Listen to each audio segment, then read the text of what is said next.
오늘 하나님께서 이 새해 첫 시간 우리에게 주신 말씀을 봉독하겠습니다. 시편 113편 1절에서 9절 말씀입니다.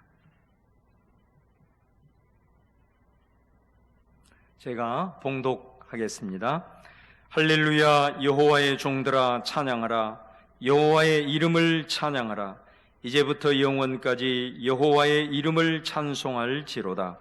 해 돋는 데서부터 해 지는 데까지 여호와의 이름이 찬양을 받으시리로다. 여호와는 모든 나라보다 높으시며 그의 영광은 하늘보다 높으시도다. 여호와 우리 하나님과 같은 이가 누구리요? 높은 곳에 앉으셨으나 스스로 낮추사 천지를 살피시고 가난한 자를 먼지 더미에서 일으키시며 궁핍한 자를 거름더미에서 들어세워 지도자들 곧 그의 백성의 지도자들과 함께 세우시며 또 임신하지 못하던 여자를 집에 살게 하사 자녀들을 즐겁게 하는 어머니가 되게 하시는도다. 할렐루야, 아멘. 이 말씀을 통해서 하나님의 임재가 저와 여러분 가운데 함께 하기를 원합니다. 오늘 이 시간에 우리 할렐루야 찬양대 대원들 나오셔서 하나님을 찬양하실 때에 큰 은혜 받으시기를 바랍니다.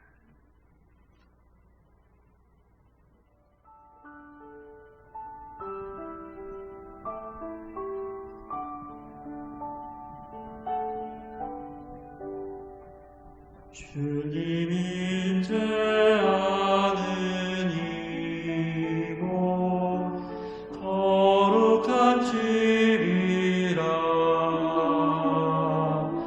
아니 없는 은혜로 채워주소서.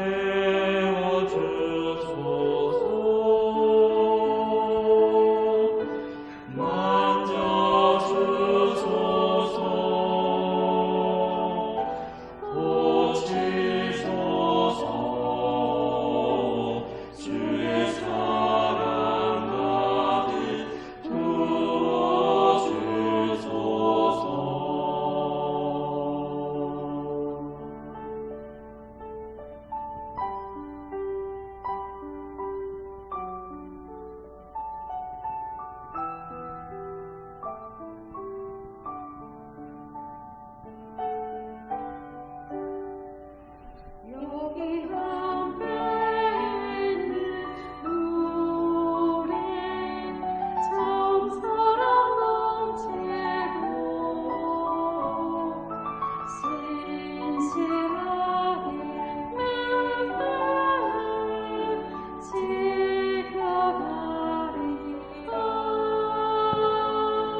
죄로 가득 찬 이 세상 빛으로 오소서. 주와 동행하면서 빛을 내도록 주의 진리로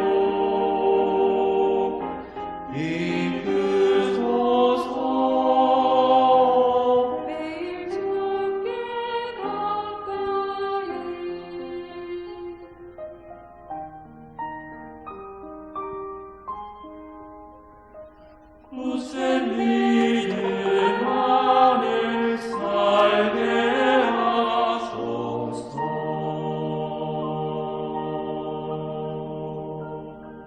다사다난했던 2020년이 이제 묵은해가 되었습니다. 2020년 사자 성어가 아시타비 이렇게 정해졌습니다. 이 아시라는 말은 나는 옳고 탑이 남은 그르다 그런 뜻입니다. 우리 쉬운 말로 많이 일상에서 사용하는 내로남불 그런 의미라고 할 수가 있겠습니다. 또 두 번째 2위에 오른 것이 후한무치입니다. 얼굴이 두꺼워서 부끄러움이 없다라는 그런 뜻입니다. 여러분 올해 선정된 사자 성어를 한번 보십시오. 어떤 것이 느껴지시나요? 지금 코로나로 인해서 엄청난 이 재앙 앞에 국민들이 많이 힘들어하는데 정작 국민들이 힘들어한 것은 코로나 때문에 힘든 게 아니고 바로 이 정치인들을 비롯한 위정자들로 인하여서 국민들이 더 피곤하고 더 힘들었다라는 것이 바로 이 사자성어를 통해서 드러나고 있습니다. 2021년이 되면서 사자성어 후보들이 이제 또 나오기 시작합니다. 이게 원래 연말에 나오는 건데 2021년에는 이런 해가 되었으면 좋겠다라고 떠오르는 게 있는데 두 가지가 떠오르고 있습니다. 그 하나가 뭐냐면 원견명찰이라는 말입니다. 이 뜻은 멀리 보고 그 다음에 밝게 살핀다라는 그런 뜻입니다.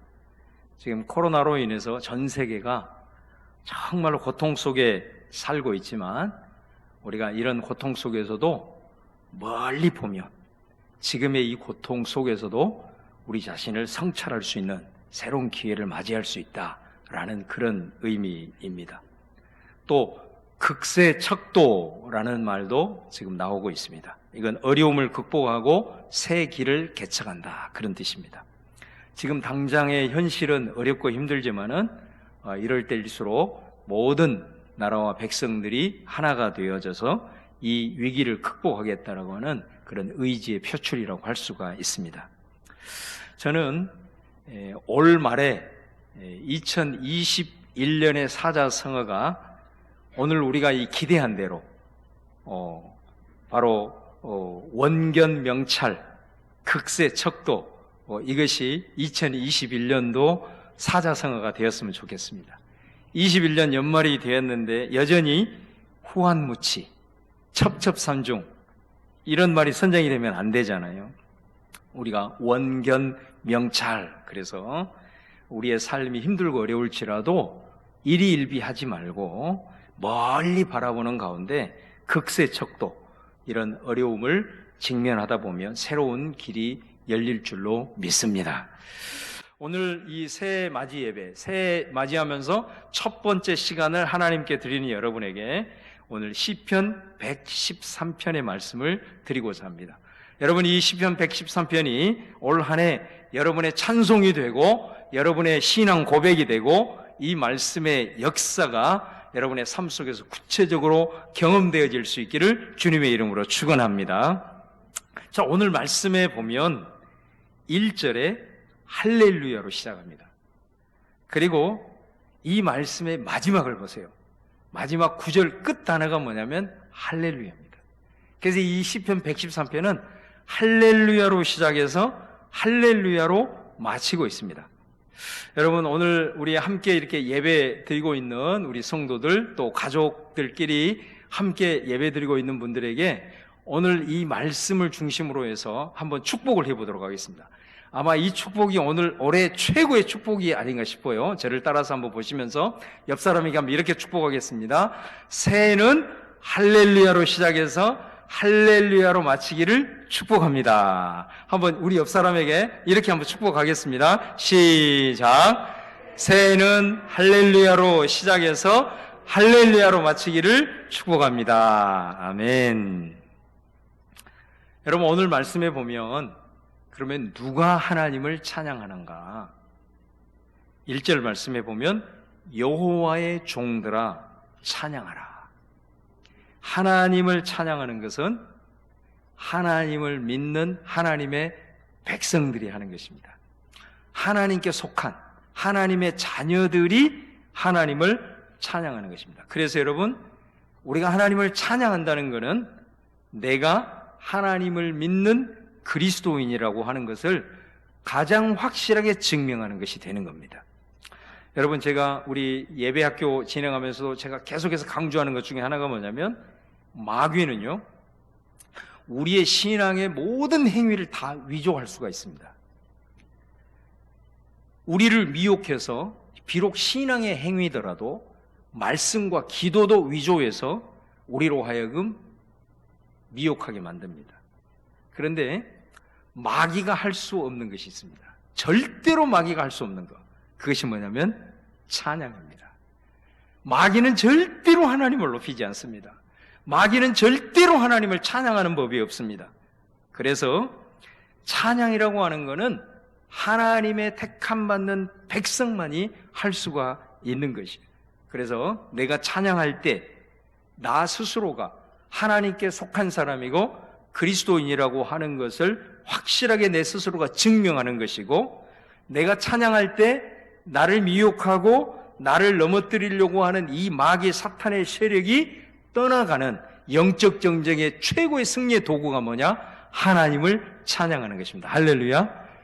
그래서 여러분들이 어떤 상황에서도 하나님을 찬양한다라고 하는 것은 바로 그것을 통해서 영적 전쟁에 승리하고, 내가 하나님의 자녀라는 것을 내 스스로 증명하고, 하나님이 황소를 드린 것보다 찬양을 기뻐한다고 하였으니 내 모든 삶의 길이 열려지는 축복의 역사가 펼쳐지는 문이 될 줄로 믿습니다. 그러므로 올 한 해 여러분, 우리 사랑하는 성도들이 이 찬양을 회복할 수 있기를 주님의 이름으로 축원합니다.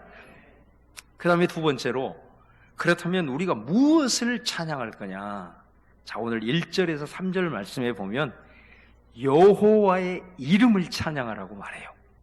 1절에 보면 여호와의 이름을 찬양해라. 2절에 여호와의 이름을 찬송할지로다. 3절에 보면 여호와의 이름이 찬양을 받으시리로다. 여러분, 여호와의 이름을 찬양한다는 말이 무슨 말입니까? 성경에 보면 여호와의 이름이 많이 나옵니다. 그런데 그 여호와의 이름은 아주 중요한 특징이 있습니다. 그것은 뭐냐면 여호와의 이름은 어떤 사건을 통해서 어떤 사람이 하나님을 만날 때, 하나님이 그 사람을 사건을 통해서 만날 때 자신을 계시할 때에 이름을 줍니다. 그래서 이 이름이라고 하는 건, 여호와의 이름이라고 하는 것은 누군가가 어떤 사건을 통해서 하나님을 만난 겁니다. 그 만남을 통해서 하나님이 그 사람에게 자신을 계시하는 것, 이게 바로 여호와의 이름이라고 하는 거죠. 우리 몇 가지를 예를 들어보면 창세기 17장에 보면은 하나님께서 아브라함에게 자신을 계시하시는데 뭐라고 계시를 하냐면 나는 엘샤다이, 전능한 하나님이다, 이렇게 계시를 하십니다. 그러면서 하나님께서 아브라함에게 뭐라고 얘기하냐면, 그때 아브라함의 나이가 99세잖아요. 근데 아브라함에게 내년 이맘때 너에게 아들이 있을 것이다. 근데 여러분, 아브라함은, 그리고 그의 부인 사라는 그 하나님의 말씀을 듣고 농담이라고 생각해서 웃었습니다. 그런데 그 다음에 하나님의 말씀대로 아들이 생긴 겁니다. 이건 뭐를 의미하느냐? 불가능한 상황에서도 하나님에게는 능치 못한 일이 없다라고 하는 사실을 보여준 겁니다. 그래서 이 사건을 통해서 하나님은 아브라함에게 자신을 계시하십니다. 뭐라고 계시하냐? 나는 전능한 하나님이다. 엘샤다이라는 이름이 여기에서 나오게 된 겁니다. 또 우리 잘 아는 창세기 22장에 보면은 아브라함이 독자 이삭을 바치는 사건 아닙니까? 그때 하나님께서는 여호와 이레로 자신을 계시하신 겁니다. 아브라함의 앞길을 미리 보시고, 그리고 그 모든 여정에서 모든 것을 세밀하게 준비하시는 하나님을 아브라함은 거기에서 체험을 하게 된 겁니다. 그래서 아브라함은 그 산의 이름을, 그 산 이름을 여호와 이레라고 붙인 거예요. 그래서 그가 그곳에서 자기의 삶을 미리 보시고 그 모든 삶의 여정에서 구체적으로 준비해 주시는 하나님을 체험하고 당신을 계시하시는 그 하나님을 이름을 거기에서 붙이게 된 겁니다. 그런데 여러분, 원래 이 산이 모리아 산이었잖아요. 역대하 3장에 보면은 이 산이 성전의 터가 됩니다. 그래서 여러분, 이스라엘 백성들은 이 조상들의 이 신앙 고백을 받아가지고 이렇게 노래를 했습니다. 시편 121편에 내가 산을 향하여 눈을 들리라. 그 산이 어떤 산인지 아시겠죠? 바로 이 산인 거예요. 그러면서 나의 도움이 어디서 올까? 이렇게 찬양했던 것을 보게 됩니다. 여러분, 이외에도 많습니다. 창세기 16장에도 하갈이라는 여인이 나옵니다. 하갈이라는 여인이 임신을 하고 난 다음에 그 여주인인 사라에게 구박을 받습니다. 도저히 견디다 못해 도망을 갑니다. 도망을 가서 얼마나 그 속에 억울함이 있겠어요. 그러면서 울면서 지쳐 있을 때 하나님께서 하갈을 찾아오셨습니다. 찾아오셔서 하갈아, 네가 있을 곳은 여기가 아니라 다시 너는 돌아가야 된다. 네 여주인에게로 돌아가라. 그러면서 하나님께서 네가 임신하고 있는 이 아들을 나중에 큰 민족을 내가 이루게 할 것이다. 여러분, 얼마나 보잘것없는 사람입니까? 얼마나 초라한 사람입니까? 그럼에도 불구하고 그 하갈의 신음소리를 하나님이 들으신 겁니다. 들으시고 그에게 나타나시고 그를 위로하시고 그에게 비전을 주셨던 것을 보게 됩니다. 그때 그 하갈이 그곳에서 만난 장소가 어디였냐? 우물이었거든요. 우물. 그래서 그곳 우물 이름을 부엘라 헤로이 이렇게 붙인 겁니다. 그 부엘라 헤로이라고 하는 이름의 뜻이 뭐냐면 나를 보살펴 주시는 살아계신 하나님을 만난 우물이다 라고 한 겁니다. 여러분, 이 외에도 아말렉과의 전쟁에서 승리함으로 승리하신 하나님 여호와의 니시의 이름이 나오고, 두려워 떨고 있는 기드온에게 나타나서 평강을 주셔서 담대하게 하셔서 여호와 샬롬이라는 이름이 생겼겠죠. 그죠? 그러니까 이 모든 여호와의 이름에는 하나님이 누군가에게 하나님의 일들을 행하심으로 그 하나님을 경험하고 그 하나님을 자신을 계시하심으로써 나오는 것이 하나님의 이름이다라는 겁니다. 여러분, 오늘 시편은 그 여호와의 이름을 찬양하라 이렇게 말해요. 저는 오늘 이 말씀을 준비하면서 올 한 해 우리 성도들의 삶에, 여러분의 삶에 하나님의 이름이 여러분의 삶에 새겨질 수 있기를 주님의 이름으로 축원합니다. 성경에 나타난 믿음의 선배들이 체험한 그 이름이 여러분의 삶에서도 체험되어지기를 바라고, 여러분이 삶의 어떤 영역이든 아니면 어떤 장소이든 상관이 없습니다.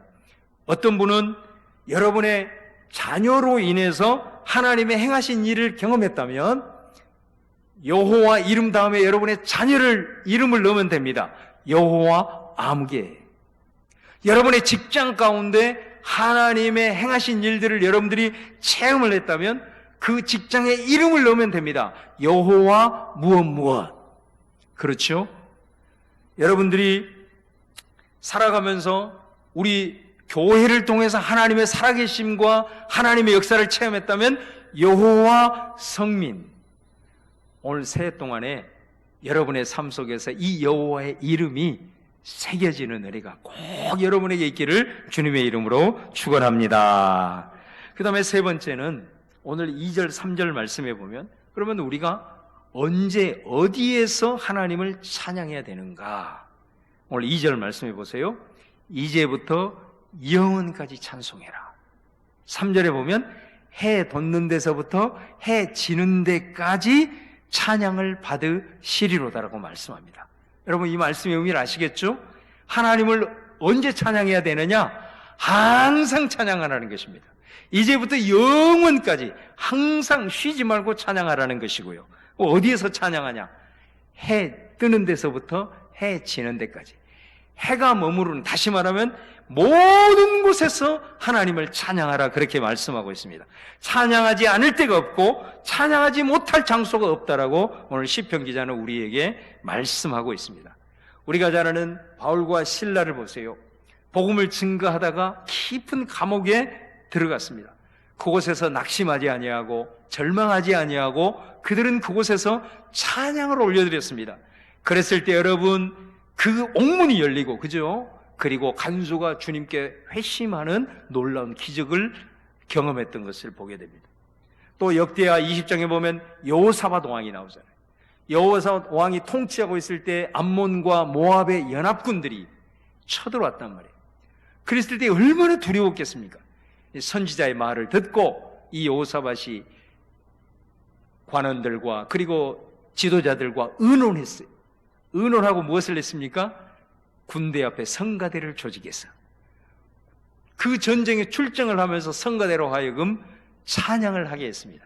성경에 보면 찬양이 시작할 쯤에 여호와의 사자가 적군을 다 쳤다라고 기록을 하고 있어요. 다시 말하면 그 위기의 순간에서도 하나님을 찬양했고, 그리고 그 절망의 장소 가운데서도 하나님을 찬양했다라고 말씀합니다. 여러분, 찬양은 기쁠 때만, 내가 어떤 큰 것을 경험했을 때만 하는 게 아닙니다. 절망의 순간에도, 위기의 순간에도 찬양할 수 있는 겁니다.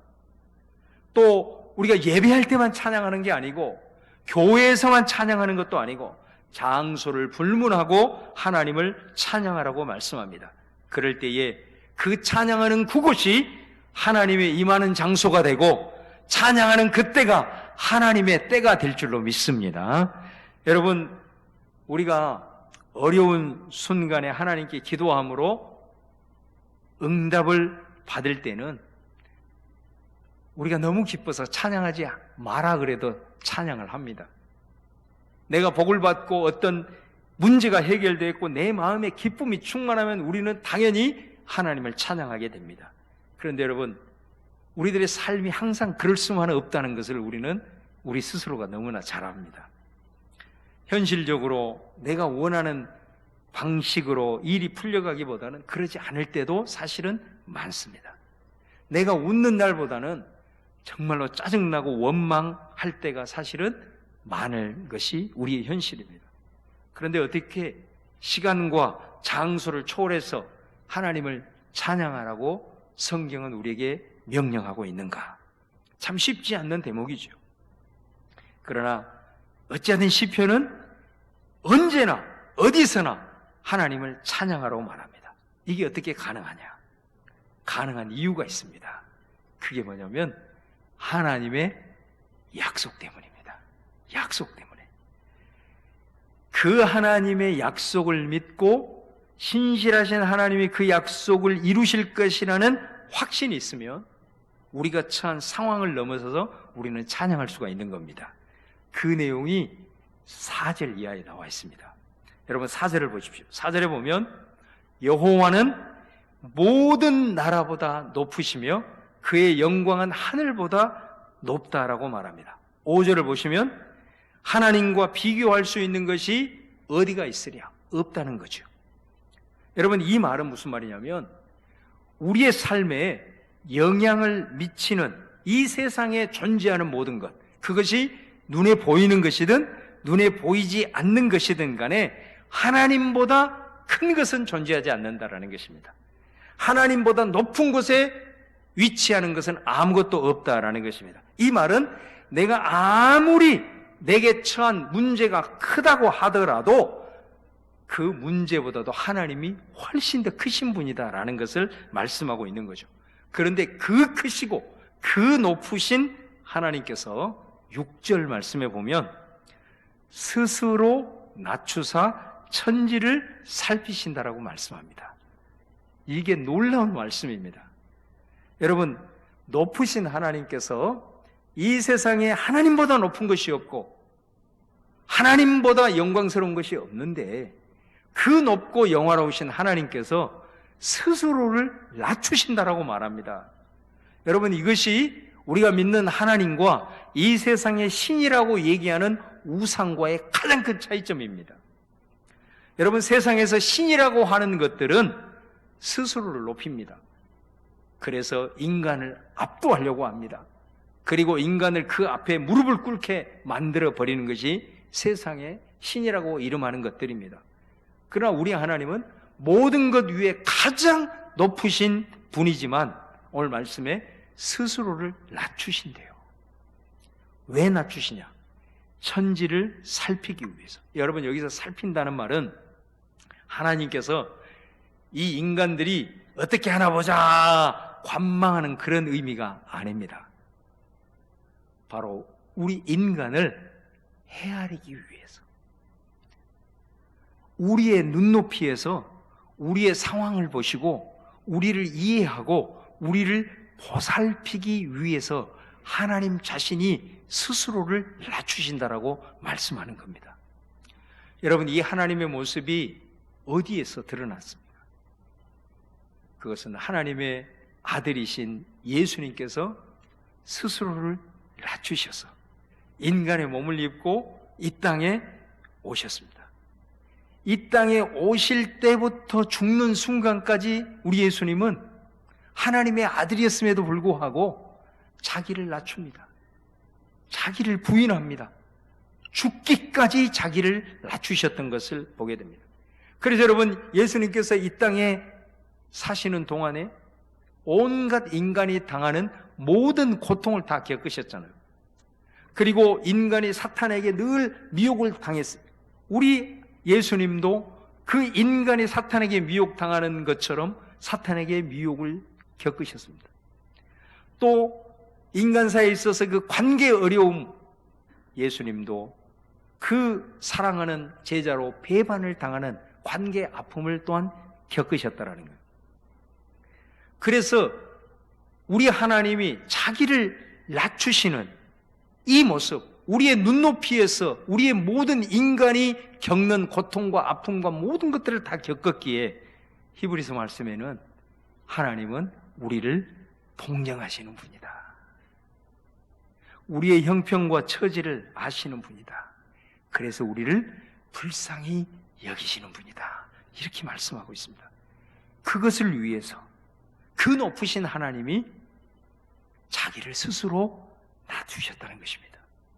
여러분, 그렇습니다. 우리가 하나님을 찬양하는 이유가 그분의 전능하심 때문만이 아닙니다. 그분이 능력이 있는 것이기 때문만이 아닙니다. 우리가 그분의 지혜를 헤아릴 수 없어서 그분을 찬양하는 것만이 아니다라는 것입니다. 그분이 얼마나 우리의 마음을 헤아리시는지, 얼마나 우리를 보살피시는지, 얼마나 우리의 마음을 알기 위해서 그분이 세상에 우리 수준으로 내려오시고 낮추시기까지 하는지, 여러분, 바로 그 하나님, 그 모습이 우리로 하여금 찬양하게 할 수밖에 없는 그런 하나님의 모습인 줄로 믿습니다. 여러분, 새해에는 어떤 장소에서도 어떤 때에도 우리의 찬송이 멈추지 않는 이유는 바로 우리를 위해서 행하시는 그 하나님의 전능하심, 하나님의 그 놀라운 지혜뿐만이 아니라 우리를 살피시기 위해서, 우리를 헤아리기 위해서, 우리를 동정하기 위해서 자기를 낮추시는 그 하나님의 사랑, 헤아릴 수 없는 그 하나님의 은혜 때문에 여러분의 찬양이 멈추지 않는 그런 은혜가 있기를 여러분에게 꼭 주님의 이름으로 축원을 드립니다. 여러분, 마지막으로 한번 7절을 한번 보시겠습니다. 7절에 보시면 가난한 자를 먼지 더미에서 일으키신다. 궁핍한 자를 거름더미에서 들어 세우신다. 8절 말씀에 보면 그들을 지도자들과 함께 세우신다. 9절 말씀에 보면 임신하지 못하던 여자를 집에 살게 하고 자녀들을 즐겁게 하는 어머니가 되게 하신다. 여러분, 이게 무슨 말입니까?